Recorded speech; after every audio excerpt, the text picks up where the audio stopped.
Aujourd'hui, on va aborder un sujet très intéressant. La Gemara dans le Talmud, elle fait de l'histoire. Elle a envie de savoir, si par exemple maintenant je vous dis, nous vivons aujourd'hui en Israël, et on nous amène une ketouba de Pologne, du Maroc, des années 1900. La dame, elle a 150 ans, elle récupère sa ketouba. Et dans la ketouba, c'est écrit des zloutis, des dirhams, les anciens francs français. Comment on fait? Comment on fait? C'est très intéressant parce que la Gemara elle va nous donner une sorte de clé. C'est pas l'idée, c'est comment on recherche en fait la valeur. À l'époque, une femme en France, elle s'est mariée, je vous parle en 1940. Son mari lui a mis dans la ketouba 1 million de francs français. Maintenant, vous vous souvenez, nos parents, ils parlaient qu'en millions. Tu te rappelles? Il disait 50 millions. Tu te rappelles? De centimes. Non, je ne sais pas de quoi. Après, il rajoutait ancien. Ancien. Ouais. Parce qu'il y a eu les anciens et les anciens encore avant. C'est ça. Non, il y avait le franc français. Parce qu'il y avait il y avait le franc. Le franc avant l'euro. L'ancien franc et le nouveau franc. Bien sûr, oui. C'est pour ça qu'il parlait en millions. Combien c'était à l'époque? Combien c'était à l'époque des millions? Combien ça a descendu? Je me rappelle même plus. Quand il y avait les millions. 1 million, c'est 1000 francs, non? C'était 10 000 francs. C'était 1000 de moins.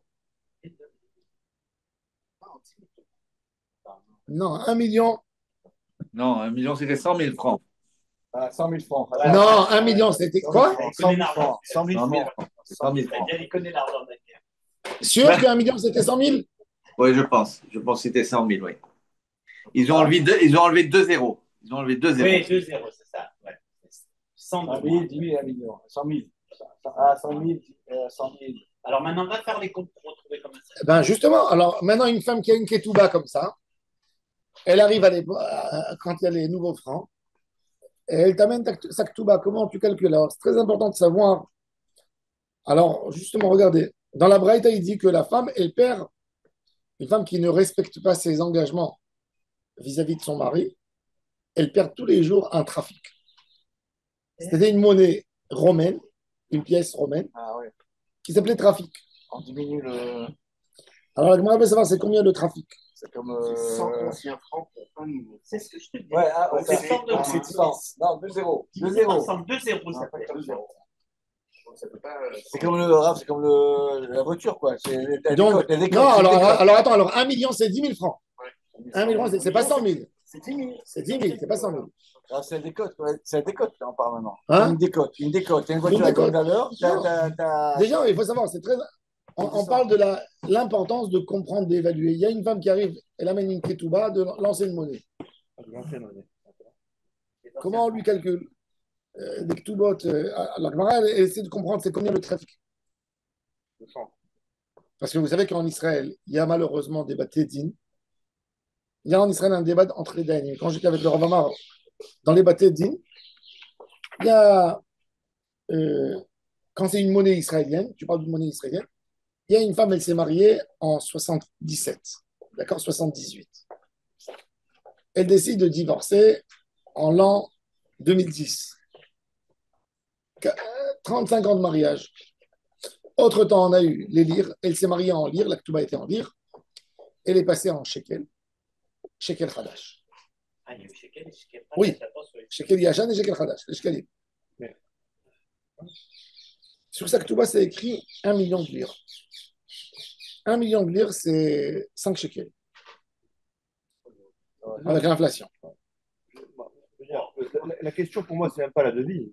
C'est même pas la devise. Pourquoi? Le coût de la vie. La question, c'est le coût de la vie. C'est-à-dire que même en shekel normal, oublie la devise, changement de devise. Même en shekel normal. Mais c'est le Une fille SMIC. qui s'est mariée à l'époque, s'est mariée à 15 ans. Elle m'a à 15 ans. Alors, je te pose justement, repose la même question. En 2005, l'euro, en 2005, En 1930, en 2000. un homme qui a écrit, ça représentait à l'époque. un homme qui s'est marié, je te pose la question, un homme qui s'est marié en 2005, Ouais. il est en Israël, c'est des Olim Hadashim. Sa femme, elle lui dit, écris-moi en ketouba 100 000 euros. D'accord? 100 000 euros à l'époque, c'est 600 000 shekels presque. Ouais. D'accord?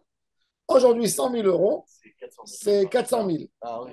Ah oui. Bah, elle a perdu un tiers. Elle a perdu un tiers. Est-ce qu'il doit lui donner 600 000 shekels? Pourquoi elle a demandé 100 000 euros d'abord? Elle était en France. Elle était en France. Pourquoi elle a demandé en Elle était euros? en France. Elle dit, moi, je raisonne, je pense en Elle était euros. française. Mais c'est là, je parle pas de ça. Mais il a raison. Je parle pas de ça. Moi, je parle de quand je demande quelque chose, je demande par rapport au coût de la vie à l'époque. C'est-à-dire qu'une femme qui par exemple. Mais dans l'actuba, j'écris pas 12 mois de SMIC. Non, J'écris pas 12 mois de SMIC. On devrait mettre ça. On devrait mettre c'est pas ça. grave. C'est que quand je dis je veux 10 000 euros, en 1930, elle a donné 1970, elle n'avait pas les euros non plus, soit apporter un montant, il faut, si elle divorce 50 ans plus tard, ça vaut rien cet argent. Il faut l'équivalent de la même somme par rapport au coût de la vie d'aujourd'hui. Au coût de la vie d'aujourd'hui. Pas des euros, des shekels. Mais le mari va lui dire, écoute, c'est normal. dans l'actuba, tu as demandé une somme d'argent. Débrouille-toi. Sinon, ça peut divorcer rapidement. Non, mais il va lui dire le mari, tu aurais dû écrire. Tu aurais dû me dire dans l'actuba, tu aurais dû me dire équivalent à 12 mois de SMIC. Et là, je te donne le SMIC. Le SMIC d'aujourd'hui, c'est un SMIC, ça ne bouge pas. Je me rappelle quand j'étais enfant, j'écrivais dans l'actuba. C'est un mot de la madade. Ah ben voilà, exactement. C'est un mot de la madade. Regarde comment c'est biaisé ce que tu dis, mais c'est l'esprit. Construction. Pourquoi c'est biaisé? Tout l'esprit de la ketouba, c'est quoi? L'esprit de la ketouba, c'est d'assurer à la femme 12 mois de vie. D'accord? Alors, comment tu peux dire? Ah ben, tu aurais dû me dire, mais c'est le but de la ketouba. Alors, je te pose une question simple. La question, elle est très simple. Un homme qui a mis à sa femme 100 000 euros en 2005, 100 000 euros en 2005, c'est 600 000 shekels. En 2025, c'est 400 000. D'accord? Qu'est-ce qu'on fait? C'est ça la question. Ah, mais il peut y avoir l'inverse. Il peut y avoir l'inverse. Oui. C'est plus cher que les 400 000. S'il lui avait dit, par exemple, je te donne, il y a une pièce d'or, connue, c'est une pièce. Un Napoléon, voilà. Je te donne 100 Napoléons. À partir du moment où je suis au-dessus des 12 mois, c'est son problème à elle. Elle a joué. Alors, regarde. Son problème à elle. Attends, qu'est-ce qu'il dit avec Mara? Ça y est, calme-toi, ça y est. Ça y est. Alors déjà, il faut savoir qu'à l'époque, le taux des pièces ne changeait pas comme aujourd'hui. Ah oui, c'est ça, ouais. Déjà, il y a un grand débat entre les poskim. Un billet, c'est quoi un billet? La notion que c'était l'or. la monnaie existait depuis toujours. Abraham Avinu, il a donné à Ephron, il a acheté Kirat Arba avec de la monnaie. D'accord, il a acheté avec des pièces. À l'époque des Romains, ils ont dit, au lieu que les gens se mettent en risque et gardent chez eux de l'or, etc., et transportent, on va faciliter, on va créer des pièces, c'était des pièces, mais qu'une pièce, elle a une valeur qu'on a décidée.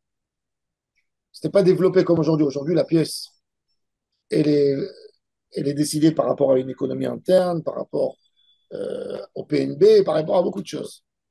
Quoique, il y a des pays qui sortent de l'exception, comme les États-Unis qui imposent, parce que c'est la loi du fort. Mais, en fait, c'est selon ta réserve d'or. Pas forcément. Non, c'est même pas par rapport à la réserve d'or. Regarde, par exemple, la Chine, c'est un pays dictateur. La Chine, ben, le yuan chinois, en réalité, sa valeur, c'est 2 fois le dollar. Pas l'export. Non, c'est 2 fois le dollar. Qu'est-ce qu'il fait le gouvernement chinois? Comme il sait que la Chine, c'est de l'export et bien plus que de l'import, et il a envie de vendre, il est obligé de laisser le yuan bas pour que ça soit avantageux pour l'Américain d'acheter. Et c'est comme ça. S'il fait le prix réel, c'est pour ça que Trump, il leur a dit, ou on vous met des taxes de 50%, 60%, ou vous faites monter la valeur de votre monnaie à son prix réel. Et donc, de toute façon, les Américains ne trouveront pas un intérêt d'aller acheter là-bas. Ça reviendra au même. Il leur dit, à vous de gérer, à vous de décider. Vous n'allez pas me faire la concurrence de cette manière. C'est où vous faites monter votre monnaie à son prix réel, ou vous ne pouvez pas me jouer. Mais alors, c'est-à-dire que leur monnaie, ce n'est pas une vraie valeur. Mais donc, du moment où j'ai décidé de m'accrocher sur. C'est comme si je donne des actions en bourse. Est-ce qu'un homme peut donner à sa femme? Est-ce que c'est valable de donner à une femme des actions en bourse? Veille de mon mariage, elle m'a dit: qu'est-ce que tu me donnes? Je ne te donne pas de l'argent. Je te donne des actions en actions Tesla. Non, Tout est valable. tu sais pas c'est le gagne. Maintenant, l'action Tesla, elle vaut tant. Tu es d'accord de prendre 100 actions de Tesla? C'est pareil un billet. Alors elle prend un risque. Il a fait, mais il a fait. Donc, c'est pas comme il a dit Daniel. Donc, moi, en ce moment-là, je t'assure, maintenant, comment tu les veux? Tu les veux en action Tesla, peut-être tu vas être milliardaire. Mais peut-être tu vas. Mais est-ce que je peux donner des bitcoins? Voilà. Oui, maintenant c'est bon. Maintenant, je te donne le code du bitcoin. Je te le donne. Il veut tant. Il a fait. Alors donc, j'ai quelqu'un qui a épousé la femme avec les francs français de l'époque. D'accord? À l'époque, 1 million, tu pouvais acheter une maison avec 1 million. Aujourd'hui, 1 million, c'est 10 000 francs. Oui, mais elle n'a pas pris de risque là. Qui est 1 500 euros. Ben oui, la monnaie en cours. c'est pas de risque, ça n'a rien à voir. Ben si, alors aujourd'hui, elle arrive. Qu'est-ce que je lui donne? Alors, dans les bâtés d'In en Israël, dans les bâtés d'In, c'est un débat entre Dayanim. Il y a des Dayanim qui disent à une femme, il y a des Dayanim que quand la femme elle arrive avec une touba qui fait 1 million de lire, le mari donne lui 5 shekels. Quand tu l'as épousé 1 million de lire, ça va. C'est à la Bartha. C'est son mazal à elle. Voilà, ça aurait pu ne pas changer. Elle aurait eu 1 million. Non. Il y a deux Dayanim qui disent ton opinion, qui disent c'est de permettre. Ils disent qu'est-ce qu'ils disent? Ils disent il dit tu t'es marié en quelle année? Tu t'es marié en 78. Il demande à la Banque d'Israël de l'époque, donne-nous le SMIC de cette date, 1978. 1978, admettons un salarié, il touchait par mois 10 000 lire. 10 000 lire, c'était un SMIC. Ils vont lui dire, 10 000 lire, il y a 100. Tu vas lui donner 100 salaires de 10 000, qui était à l'époque 100 SMIC. C'est logique. Ça, c'est d'autres Dayanim. Mais encore une fois, je vous dis que c'est. Et quelle est la lacha alors? Juste aujourd'hui, c'est un débat. Ça dépend dans quel Bedzin elle arrive. Sur quel Dayan elle va tomber. Bien choisir son Dayan. Non, mais la différence. Lorsque tu dis elle a reçu en lire. La lire, c'était la monnaie usuelle. Elle n'a pas joué à l'époque. Elle a joué. Il y avait l'inflation, elle a joué. Elle a bien joué. Elle a bien joué, c'est pour ça. Qu'elle demande quoi? C'est pour ça qu'il y a beaucoup de gens à l'époque. Je me rappelle, il y avait des parents de calottes qui imposaient à écrire. Quand ils écrivent Shkalim Hadashim, ils écrivent Tsamoud la Madad. Tsamoud la Madad. Et si on l'écrit, ça veut dire que c'est pas de Tsamoud. Exactement. Si on n'écrit pas. Regarde, si on n'écrit pas, pardon. Si tu écris pas, c'est pas Tsamoud la La Madad. notion de Tsamoud la Madad ne veut rien dire. Ça n'existe pas, Tsamoud la Madad. Pourquoi? Ça existe. Non, en France, ça n'existe pas. Tsamoud la Madad, il n'y a pas de Madad en France. Non, il n'y a pas de Madad en France. Tsamoud la Madad n'existe pas. Tu fais un emprunt à un taux fixe, c'est tout. Il n'y a pas. Bon, en Israël. Le nominal, il n'y a qu'en Israël, c'est des voleurs. Le nominal, il non, augmente. en Israël, c'est depuis l'histoire. En Israël, c'est depuis ce moment-là. C'est depuis ce moment où tout est tombé. Moi, ma grand-mère. Vol de l'histoire, Tsamoud la Madad. Oui. Ma grand-mère m'a raconté. Ma grand-mère, elle habitait à Mais Kinjon. quand tout est changé en euros, au lieu de francs, au lieu de pesetas. Quand la bourse israélienne est tombée double dans les échange années en 80, euros, alors est tombée en 80, on sait, ma ça grand-mère, fait- elle avait son argent dans la bourse. Elle est venue du Maroc et elle a amené avec elle des kilos d'or. Elle a voulu garder son argent. Elle a acheté de la bourse. Elle m'a dit un jour, si j'avais pas perdu mon argent dans la bourse, chacun de mes petits-enfants, je lui achèterais un bel appart. Ça veut dire qu'elle avait de quoi acheter 30 appartements. Elle m'a dit, le jour où la bourse, elle tombe, elle me dit, je suis le matin pour retirer mon argent. Elle me dit, on est devant la banque, il y a 200 personnes. Elle me dit, des coups de couteau. Qui c'est qui va rentrer le premier? Elle m'a dit, moi, je suis veuve, je suis seul. Il n'y a personne qui est là à ma défense. Elle m'a dit, quand je suis arrivé, elle m'a dit, son banquier qui la connaissait, il pleurait. Il disait, Madame Harar, j'ai plus rien à vous donner. Il n'y a rien. Zéro. Et c'est comme ça qu'elle a perdu tout. Elle a tout perdu. Mais c'était des moments. Alors, justement, la Gemara, oui, elle dit, maintenant, je veux savoir, c'est quoi un trafic? Alors, maintenant, là, eux, à l'époque, le trafic, c'est une monnaie romaine. D'accord? C'est une monnaie romaine. Eux, ils sont à l'époque du Talmud. Ça veut dire c'est l'année 500. D'accord? Ils sont en année 500.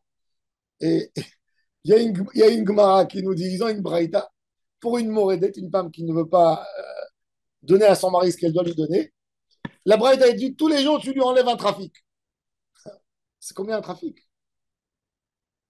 On a besoin de savoir. Aujourd'hui, il y a une morée d'été. C'est une pièce. Je vais appliquer cette Braïta aujourd'hui. C'est quoi? C'est une pièce? Oui, c'est une pièce, une trafic. L'équivalent d'une pièce. Hein. S'en fout de la pièce. Alors déjà, c'est très intéressant.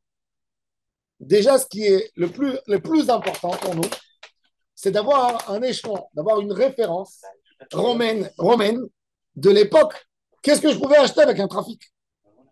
Ça va m'aider. Si je te dis qu'à l'époque, je pouvais acheter avec un trafic de pain et et 1 kilo de viande, une once de viande, ça peut me donner une référence, même que je peux dire que le pouvoir d'achat était moins important et donc un homme, il touchait moins.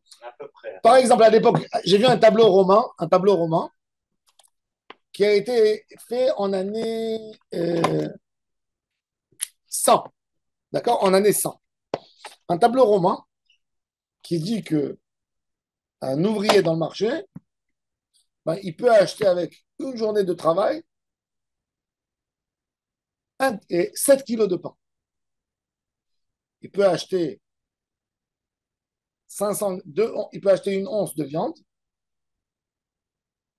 2 onces de porc, il peut acheter un tonneau d'huile. Donc, ça me donne les prix, combien c'était le pain par rapport à la viande, et combien c'était la paix. Donc, aujourd'hui, j'ai une braïta qui me parle de cette époque. Là, aujourd'hui, par exemple, avec une journée de travail, tu peux acheter à peu près 40 kilos de pain.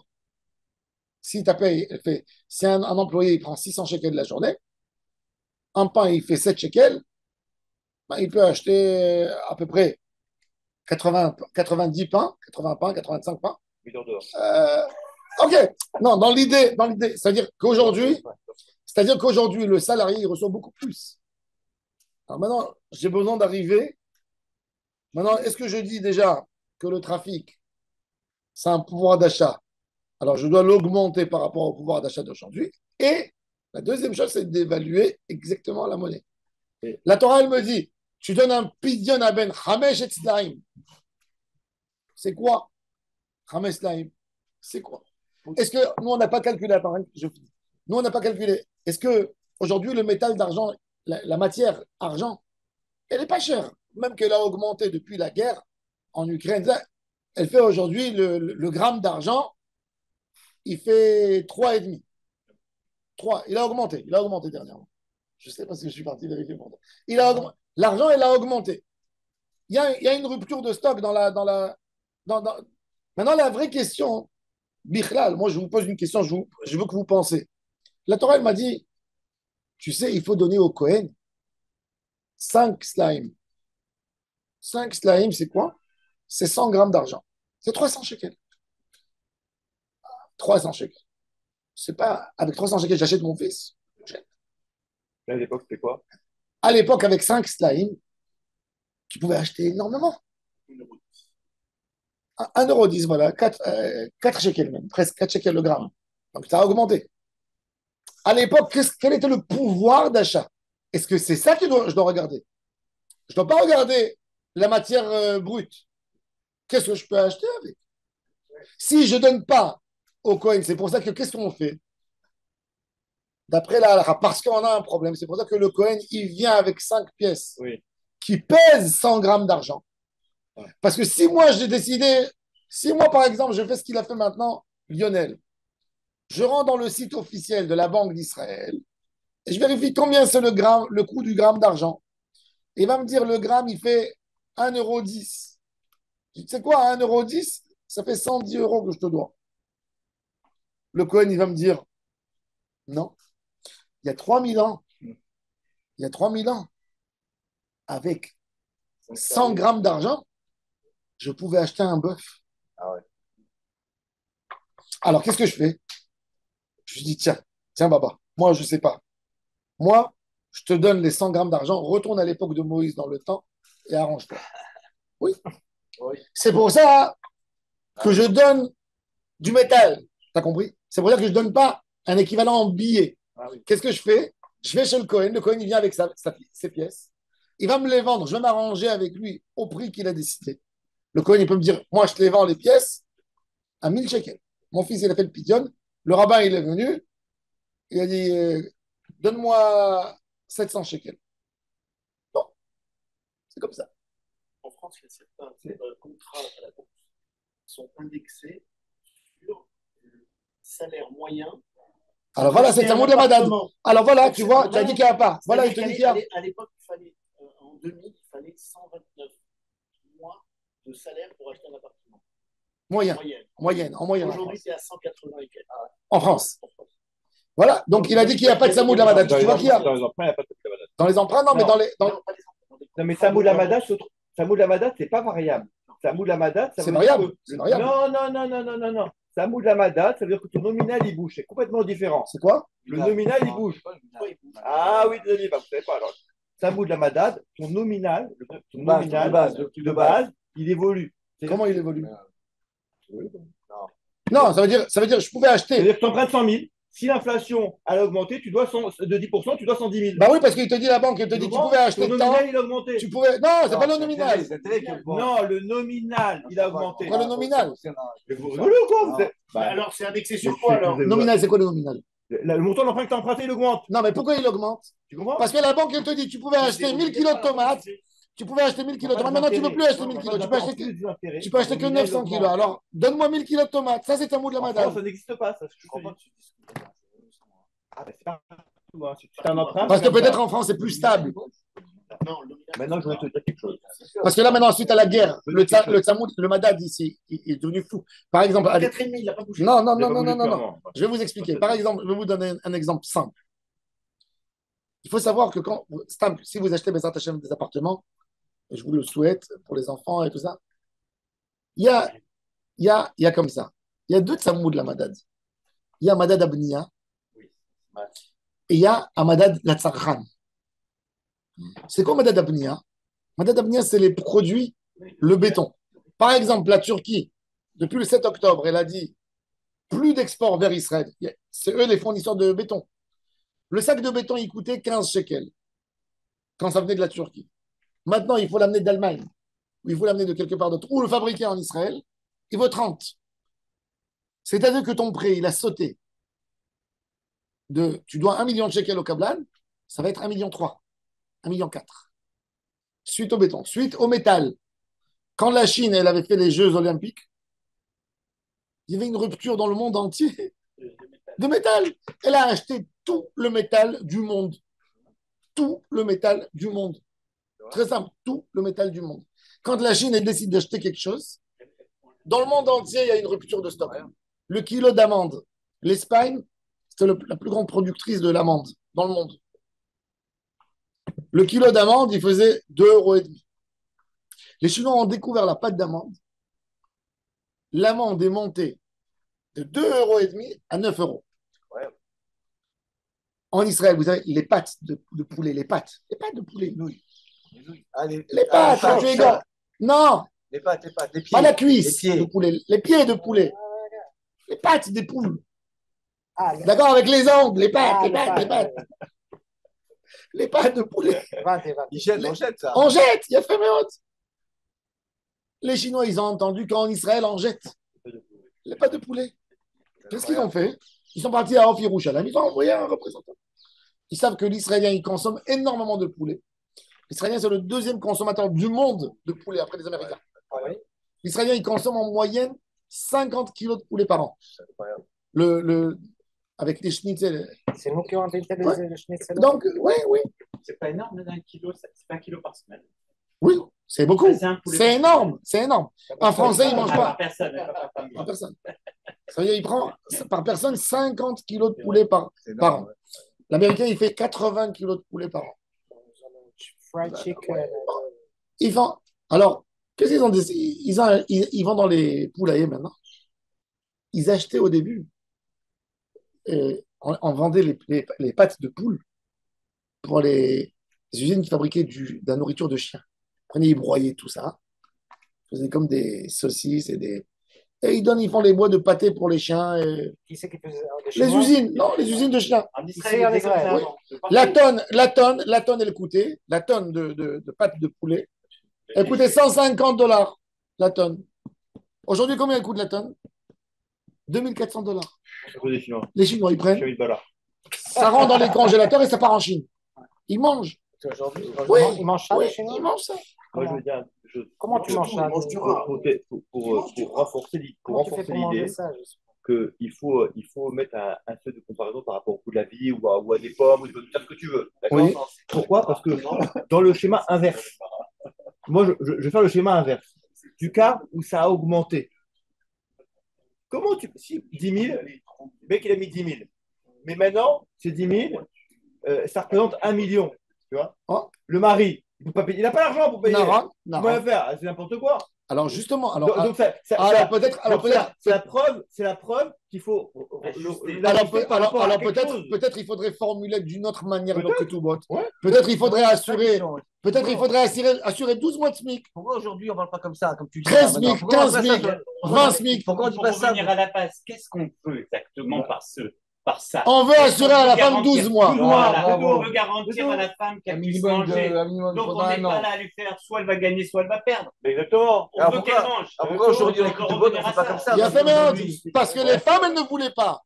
Parce que la Non. femme, elle ne voulait pas. Justement. Mais si un mari, il peut écrire dans l'Aktuba 12 mois de SMIC, il peut. Il peut l'écrire. Mais voilà qu'il peut C'est l'écrire. mieux, c'est beaucoup mieux. Ça dépend. Non, il y a une femme qui te dit non, j'ai envie d'investir. Ah. Elle te dit j'ai envie d'investir. Donne-moi de l'argent. Donne-moi 2 euros, ça va être plus. Aujourd'hui, il y aurait des Dayanim. Aujourd'hui, il y aurait des Dayanim. Si quelqu'un aurait marqué une somme en 1970, il viendrait, il lui dirait je te donne 5 euros. Oui, Et ça serait accepté. ils le font en Israël, certains. Et la femme, elle va au tribunal, mais ça se Ouais, fait. les banques qui ont Parce perdu qu'ils de l'argent. disent, attends, mais la banque, elle n'a pas perdu. Vous savez, pourquoi en Israël, ils ont fait toutes ces folies de Tsamoud Lamadad? Il y avait un monsieur, il s'appelle Spitzer. Ce monsieur, il a reçu. Ouais, il a aussi fait Je pense que c'est la personne la plus maudite depuis que Dieu a créé l'homme. C'est un monsieur Spitzer.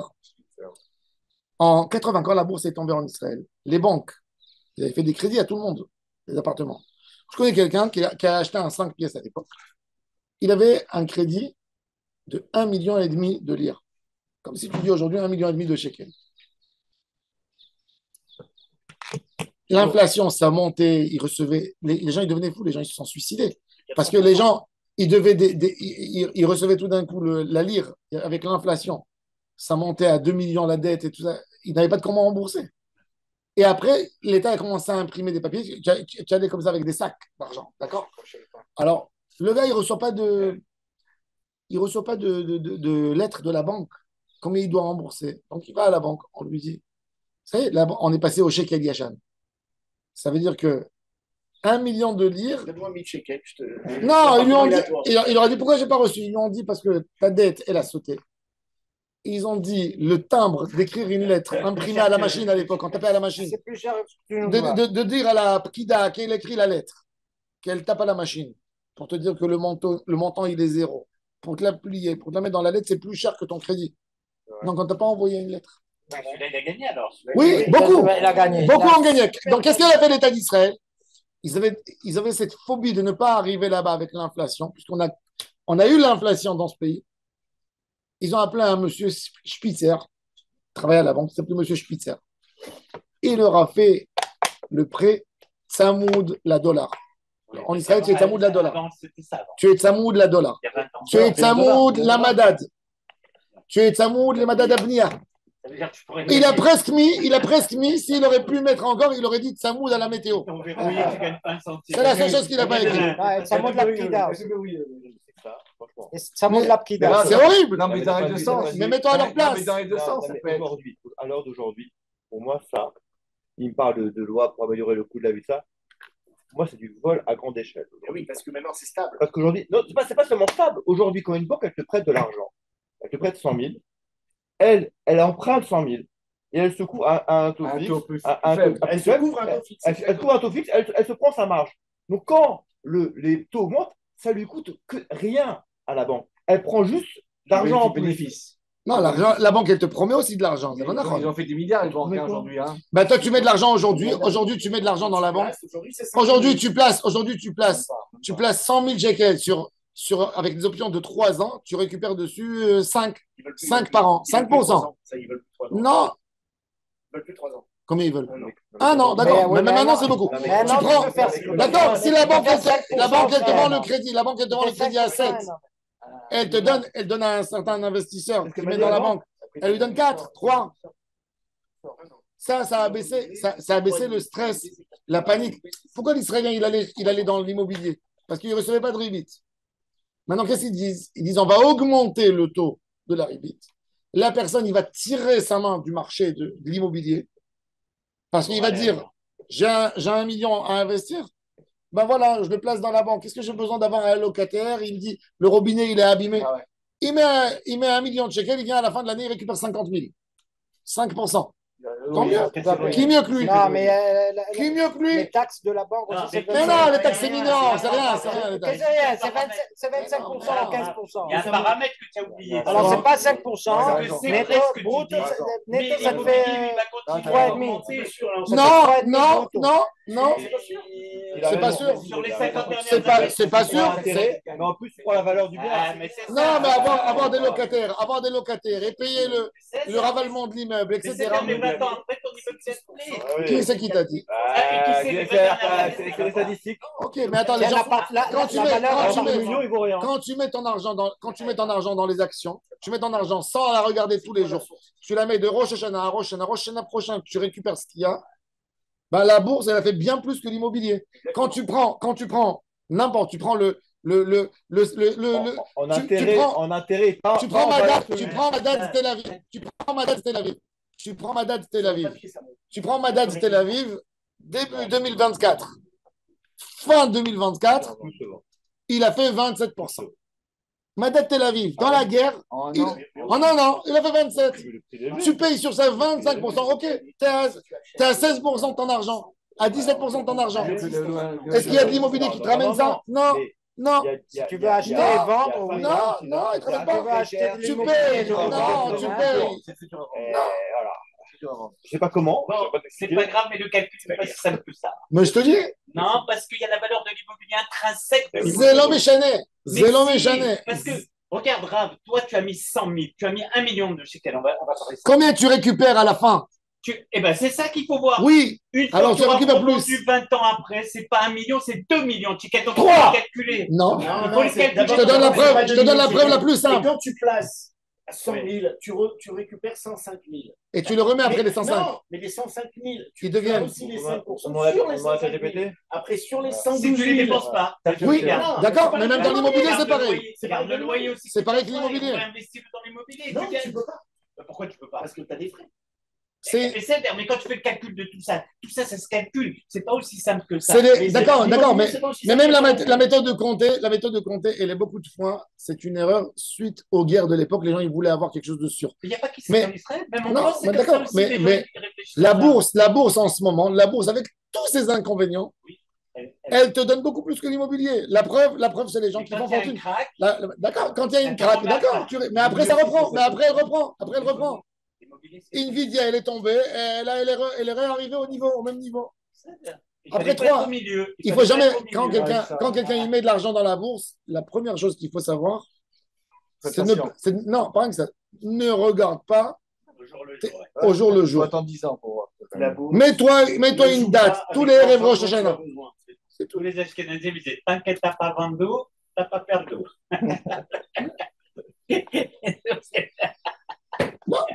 Quand tu écrases boursier. Alors la Gemara, elle dit, regardez maintenant, regardez. Astira.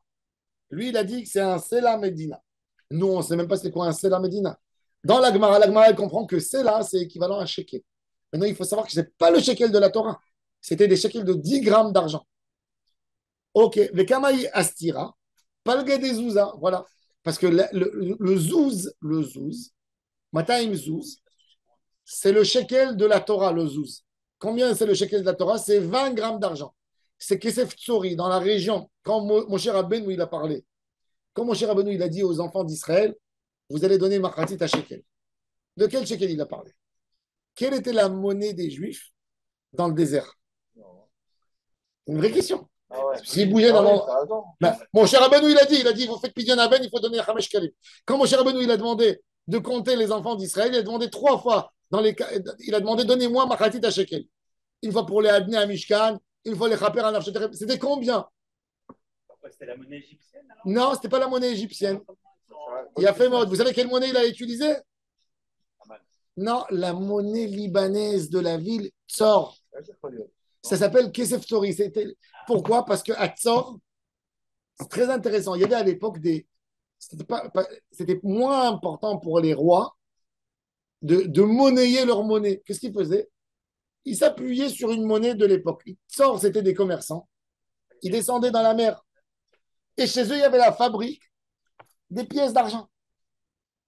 Et c'était une monnaie qui allait jusqu'en Égypte. Moshe avait horreur des Égyptiens, donc il ne voulait pas utiliser la monnaie égyptienne. Qu'est-ce qu'il a pris? Quand Akadosh Baruch Hu lui a dit, va adopter Mahatit à Shekel, Shekel à Kodesh. C'est quoi à Kodesh? Quel Kadosh? Il n'y a pas de Kedusha dans le Shekel. À Kodesh, c'est la monnaie qu'Akadosh Baruch Hu a voulu. Quoi, laquelle? Hachem lui a dit, tu prendras la monnaie courante du Liban, de la ville Tzor. Tzor était un pays à l'époque. Hiram Melech Tzor, c'est lui qui a construit le Beth Amikdash avec Salomon. Ah ouais? Oui, Tzor, c'était une monnaie qui a duré pendant 700 ans, une monnaie très forte, comme si tu dis le dollar aujourd'hui. Tout est annexé au dollar. Tout. Les ventes au dollar. Même l'Europe, quand elle vend en dollars. Les contrats, ils se vendent en dollars. Les gros contrats ne sont pas en euros. Quand la France elle a envie d'acheter de l'or, elle paye en dollars. Quand elle a envie d'acheter du pétrole, elle paye en dollars ses contrats. Quand elle veut acheter du gaz, elle paye en dollars. La Russie qui haït la France, elle vend. L'Iran qui déteste les États-Unis, elle vend en dollars. Exact. Donc, quand la Torah elle nous parle de Mahatit à Shekel, ou Shekel, c'est Tsori. Rappelez-vous toujours. Shekel Tsori. C'est pas le Shekel de la Mishnah. Le Shekel de la Mishnah, il fait la moitié.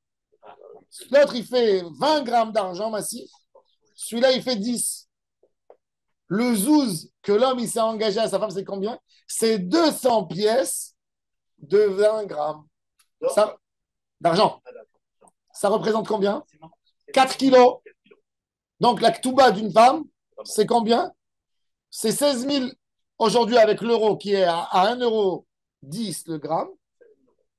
Non, pas du tout. 4 400 €, c'est tout. Ah oui, oui. 4 400 €. 4 400 €. 4 400 €. 4 400, ça permettait à l'époque, disons, un SMIC de pauvre à une femme. 400 €. Ça fait un an par Ça fait 300 € aujourd'hui. Aujourd'hui, une femme. On est passé d'un SMIC à un SMIC de pauvre. Mais non, mais c'est le RMI. Non. Non, c'est le RMI. 400 €. Ouais. Ça, sur, voilà, un RMI. Au moins de quoi manger. Manger, voilà, du pain. À l'époque, les besoins n'étaient pas comme aujourd'hui. Aujourd'hui, l'allocation, aujourd'hui, elle bouffe à la personne un tiers ou la moitié de sa paye. À l'époque, non. À l'époque, ça coûtait rien d'habiter. Tout le monde habitait n'importe où. Chacun, il avait sa petite maison comme en Afrique. Donc, ça coûtait rien l'habitation. Aujourd'hui, tu vas en Afrique, dans les pays sous-développés ou en Inde, l'habitat, elle coûte beaucoup moins cher que la nourriture. Bisman que dans les pays développés, la nourriture coûte beaucoup moins cher que l'habitat. D'accord? Alors, il dit Astera, c'est là. Vekama Astira, Palga de Zouza, Tanya Namiachi, voilà. Rabbi Yehuda Omer, Shloshat Rapikim, Shem Tesha Amain, les Shavua. Ma'av Achetzi Lekolium. Donc, comme le trafic à l'époque de Rabbi Yehuda, c'était la monnaie romaine, mais c'était une autre monnaie, coûtait plus cher. Alors, il a dit, c'est 3 trafics par semaine, parce qu'il a voulu calculer à une Ma'av Achetzi à chaque jour. Et il n'a pas calculé le Shabbat. Oh, alors, la Gemara, après, va poser la question, et pourquoi Shabbat, il n'est pas compté sur la Morédette? Alors, on dit que Shabbat, la femme, elle n'est pas obligée de donner à son mari parce qu'il gagne de l'argent Shabbat. Et on ne peut pas gagner de l'argent Shabbat. Il veut lui gratter de sa ktouba. Oui, alors, Shabbat, c'est le bénéfice du Shabbat. On va rentrer dans le Shabbat. Qu'est-ce qu'on fait? Comment un homme, il récupère de l'argent? De la bourse. Est-ce que quelqu'un qui a investi dans une société, il dit, bon, en 10 jours, ça prend comme ça. Il dit, ne me donnez pas Shabbat. Pourquoi il n'y a pas de Havla? Pourquoi il ne pourra pas lui prendre cet argent? On verra. Mais en tous les cas, il a estimé à l'époque le trafic à Teshamayim. C'est-à-dire que l'idée, c'est pas l'argent, C'est la valeur. c'est la valeur. Ça, c'est très important de comprendre. C'est-à-dire que Behemet, la halacha, si moi je suis au Bedin, je suis Dayan, il y a une femme, elle vient chez moi, elle me fait sortir une ketouba avec 1 million de lire. Je vois la date. Je fais une lettre officielle à l'État, à la Banque d'Israël. Je dis, donnez-moi ce jour du mariage, le SMIC de l'époque. Parce que la Banque d'Israël, elle ne publie pas rien que l'argent. Elle publie combien ça coûte le kilo de tomates à l'époque. Vous savez, Misrad HaChaklaout, tous les jours. Stam, si vous voulez savoir. Vous voulez savoir à combien vous vous faites arnaquer. Vous rentrez dans le site Misrad HaChaklaout. Regardez maintenant, je vais vous montrer. Vous rentrez dans le site Misrad HaChaklaout, il vous dit le kilo de concombre. Combien il coûte dans quoi? Dans le prix moyen? le prix que l'État elle prévoit. Elle fait la moyenne. Et vous allez voir à combien chaque jour. Il y a Misrad HaChaklaout. Et donc, tu calcules selon ça. Combien ça coûte un loyer. Et donc, selon ça, je vais prendre, si par exemple, ça représentait 1 million de lire, ça représentait 100 mois, eh ben, il lui donnera 100 mois aujourd'hui. Ça fait 1 million de shekels, à peu près. Si tu calcules à 10 000 shekels, une paie en moyenne. Non, c'est kiff-kiff. Marie, il ne peut pas dire, ah, aujourd'hui, c'est 5 shekels, 1 million de lire. Non. D'accord, alors. Oui. Je dis, dans la Gemara, on voit la tendance de donner à la valeur de ce que tu pouvais acheter, de ce que tu pouvais manger. Parce qu'on voit, c'est quoi la preuve? C'est que la Braïta, elle a dit un trafic par jour, tu lui enlèves. Mais à son époque, à lui, dans la Braïta de Rabbi Yehuda, il a dit Shalosh trapikin, j'aime Teshamayim. Ma vachetzi les kolium. C'est-à-dire que Rabbi Yehuda, ici, on ne pose pas. Mais Rabbi Yehuda, il parle dans chaque pays. Par exemple, c'est le pouvoir d'achat. J'ai vu maintenant les soldats israéliens, ils sont rentrés en Syrie. D'accord? Alors, un soldat, il a fait une vidéo. Il rentre dans une macolette. Petite macolette. Prend la bouteille de coca. Il lui dit, combien ça vaut la bouteille de coca? Il lui dit 4 bouteilles pour $1. C'est-à-dire 1 shekel la bouteille. Emballée et tout. Et il te montre. Combien ça coûte 3 pour... Attends, c'est la même. Non, tu prends le dollar, tu passes la frontière. Tu passes à Metula, à 10 km. Tu demandes combien ça coûte une bouteille de coca? $2. C'est pas. Non, c'est la question. C'est pour ça que Rabbi Yehuda, il ne peut pas s'opposer à Tanakama. Rabbi Yehuda, il parle de son trafic, combien ça vaut chez lui. Il dit, tu vas enlever à la femme. Combien tu vas lui enlever? Mais ici, tu te fais soigner gratuitement et tu vas en Syrie. Je rentre pas là-dedans. Je rentre pas là-dedans. Tu roules sur des. Mais d'accord, c'est pas ça mais c'est pas ça la question. Justement, c'est pas ça la question. Mais c'est d'accord. Je suis pas là pour. Je vais pas aller habiter en Syrie, moi. Je vais pas aller acheter. Je vais pas déménager en Afrique parce qu'un ananas en Afrique, il vend un shekel. D'accord. Mais c'est d'air. J'ai pas dit ça. Dans un pays civilisé. J'ai pas dit ça. J'ai pas dit ça. Rien que j'explique. L'idée pour la Ketouba, elle ne peut pas se baser sur une pièce. Point à la ligne. Elle ne peut pas se baser sur un montant. Il a fait Méod. Regarde, c'est pour ça que moi je dis aux gens, quand les gens ils me disent. Le vice. Quand les gens ils me disent, non, mais quand les gens ils me disent, par exemple, Rida, quand les gens ils me disent, tu sais, au Maroc, j'étais au Maroc, une baguette, elle coûte 1 shekel 20. Eh ben reste au Maroc. Alors. Non, alors je lui dis la question, c'est combien de baguettes tu peux acheter avec ton salaire au Maroc? Au Maroc, avec ton salaire, tu pourras acheter 200 baguettes. En Israël, même au prix de la baguette israélienne, tu pourras acheter avec ton salaire 500. 500. C'est plus riche. Donc ça, c'est l'idée. Si la femme a dit, 6 mois avant, elle va dans un pays où le coût de la vie il est plus cher.